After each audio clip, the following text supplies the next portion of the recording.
अस्सलाम वालेकुम नाज़रीन कराम। पाकिस्तान में एक ऐसा सियासी इत्तेहाद जिसके बारे में कोई सोच भी नहीं सकता था कि भाई ये लोग भी एक जगह पर इकट्ठे खड़े हो सकते हैं, वो हो गया है। जी हाँ, पाकिस्तान तहरीक इंसाफ और मौलाना फजल रहमान इनका इत्तेहाद तकरीबन हो गया है। इकट्ठी प्रेस कॉन्फ्रेंस भी कर दी है, डिटेल आपको बताने के लिए जा रहा हूँ। और पाकिस्तान मुस्लिम लीग नून के एक अहम तरीन रहनुमा ने यह कह दिया है कि अगर बात ख्वाजा सराओं तक पहुंच गई है तो बेहतर है कि फिर सुलह कर ली जाए। और इमरान खान ने एक बड़ी अहम बात की है। उन्होंने कहा कि कश्मीर के अंदर जो हुआ आज़ाद कश्मीर में, वो एक ट्रेलर था और मेरी कौम इनकलाब के लिए तैयार खड़ी है। इसके अलावा कुछ और अहम खबरें हैं, वो भी आपके साथ शेयर करने के लिए जा रहा हूं। सबसे पहले नंबर पर आपको बता दूं कि असद कैसर, उन्होंने बहुत सी मुलाकातें की थी मौलाना फजल रहमान के साथ, और मेरा ख्याल है उनकी मुलाकातें रंग ले आई हैं। तो असद कैसर, उमर अयूब, उन्होंने मुलाकात की है मौलाना फजल रहमान के साथ और इकट्ठी प्रेस कॉन्फ्रेंस भी की है। और मौलाना फजल रहमान ने कहा कि मुल्क के अंदर किसी किस्म का कोई आइन नहीं है, किसी किस्म की कोई जमहूरियत नहीं है। अब मजीद थोड़ी सी वर्किंग होगी और उसके बाद बाकायदा तौर पर यह खबरें हैं कि मौलाना फजल रहमान ये जो तहरीक तहफ़्फ़ुज़ आइन पाकिस्तान, ये जो मूवमेंट है, इसको ज्वाइन करेंगे। यहां पर मैं आपको ये जरूर बताता चलूं कि पीडीएम पाकिस्तान डेमोक्रेट मूवमेंट जो चली थी, उसके सरबराह भी मौलाना फजल रहमान ही थे और आखिरकार उन्होंने इमरान खान की हुकूमत को गिरा कर ही दम लिया था। तो अब अगर इसके अंदर भी मौलाना फजल रहमान शामिल होने के लिए जा रहे हैं तो आगे फिर जो हालात हैं वो इंतहाई इंटरेस्टिंग पैदा होंगे। आगे आ जाए जी। राना सनाउल्लाह साहब ने हामिद मीर के शो के अंदर बैठकर एक बड़ी अहम बात की है और पाकिस्तान तहरीक इंसाफ के एक रहनुमा ओन अब्बास बिप्पी, वो भी वहां पर मौजूद थे। राना सनाउल्लाह ने कहा कि बात अगर ख्वाजा सराओं तक आ गई है तो फिर बेहतर है कि तहरीक इंसाफ से या इमरान खान से इनसे सुलह कर ली जाए। अब यहाँ पर सबसे बड़ा सवाल ये पैदा होता है कि राना साहब ये क्या किनको रहे हैं, किनको कहा जा रहा है कि जी अगर बात ख्वाजा सराओं तक आ गई है तो बेहतर है कि आप सुलह कर लें। ये इस चीज़ का जवाब ज़रूर राना साहब को देना चाहिए। मजीद उन्होंने एक और बात की और बड़ी अहम बात की। उन्होंने कहा जी सियासी कुव्वतें एक दूसरे के सियासी वजूद को तस्लीम नहीं करेंगी तो इम्कान यही है कि सबका वजूद ख़त्म हो जाएगा। अब ये थोड़ा सा राना सनाउल्लाह साहब ने बयान तब्दील किया। आपको पता है कि इलेक्शन से पहले ये कहते थे कि या इमरान खान का वजूद नहीं है या हमारा वजूद नहीं है, या ये नहीं रहेगा या हम नहीं रहेंगे। लेकिन अब उनको समझ आ गई है ये 8 फरवरी के बाद कि नहीं भाई, गेम कुछ और चल रही है पसे पर्दा। अब वो कह रहे हैं कि सियासी कुव्वतें अगर एक दूसरे के सियासी वजूद तस्लीम नहीं करेंगी तो इम्कान यही है कि सबका वजूद ख़त्म हो जाएगा। ये तो अल्लाह जानता है कि किसका वजूद ख़त्म होगा और किसका वजूद ख़त्म नहीं होगा। वजूद तब ख़त्म होता है जब आपकी सियासत ख़त्म होती है। वजूद तब ख़त्म होता है जब आपका वोट बैंक ख़त्म होता है। वजूद तब ख़त्म होता है जब आपकी पब्लिक सपोर्ट ख़त्म होती है।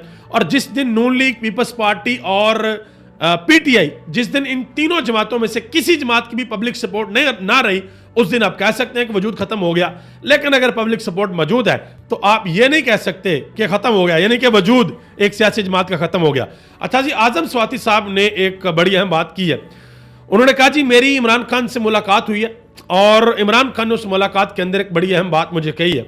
उन्होंने कहा कि आज़ाद कश्मीर के अंदर जो कुछ हुआ वो एक ट्रेलर है, तैयारी करें, इनकलाब आने वाला है। मैं नवीद दे रहा हूं, उन्होंने कहा कि मैं नवीद दे रहा हूं कि यह इनकलाब खैबर पख्तूनख्वा से उठेगा।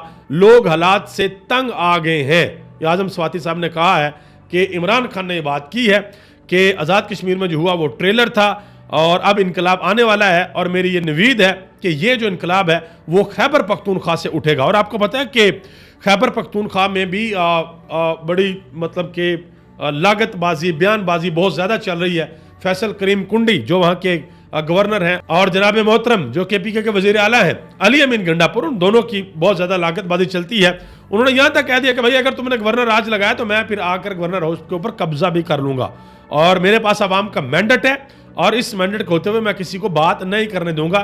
तुम्हारी जितनी हैसियत है तुम उधर रहो, तुम्हारे पास कायन नहीं होता है तुम उधर रहो। अच्छा जी, एक और खबर है। शाकिर महमूद अवान नौजवान सहाफ़ी हैं, उन्होंने ये ट्वीट किया।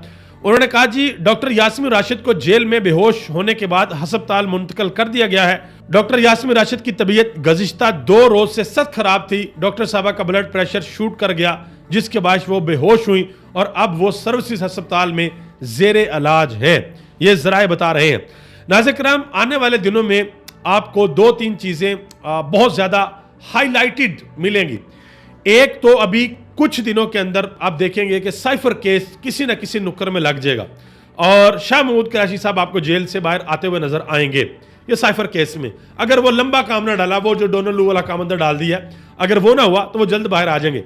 दूसरे नंबर पे जो फैसल वावडा साहब ने सेनेट के अंदर तकरीर की है और डायरेक्टली उन्होंने जज अतर मनोल्लाह का नाम लिया और कहा कि जवाब देना पड़ेगा, हिम्मत कैसी हुई मुझे प्रॉक्सी कहने की, यह मामला भी आपको उठता हुआ नजर आएगा और इस मामले के अंदर भी बहुत कुछ होने वाला है। इसके अलावा इस्लामाबाद के हाई कोर्ट के अंदर जो केसेस लगे हुए हैं उन केसेस में बहुत अहम डेवलपमेंट होने के लिए जा रही है और सबसे बड़ी डेवलपमेंट होनी है इस्लामाबाद के 3 हलकों का जो केस खुला हुआ है कि जज साहब ने, तारक महमूद जहांगीरी साहब ने उम्मीदवारों को कहा कि भाई ले आए अपने अपने फॉर्म 45 ले आए, बयान हल्फी भी दें, कुरान के ऊपर हलफ भी दें और जो झूठ बोलेगा उसको सजा मिलेगी, वो जेल में जाएगा। और मुस्तफ़ा नवाज खोखर जिनका तल्लक ना पीटीआई से ना नून लीग से, उन्होंने आज़ादना हैसियत में अपना इलेक्शन लड़ा, उन्होंने कहा जी मैं तो अदालत बुलाएगी, मैं तो जाऊंगा, जाकर मैं फॉर्म 45 सामने रखूंगा और मेरे पास जो फॉर्म 45 है उसके हिसाब से पाकिस्तान तहरीक इंसाफ जीती है। आप सबका बहुत बहुत शुक्रिया। पाकिस्तान जिंदाबाद, पाकिस्तान के अवाम और पाकिस्तान के इदारे पाइंदाबाद।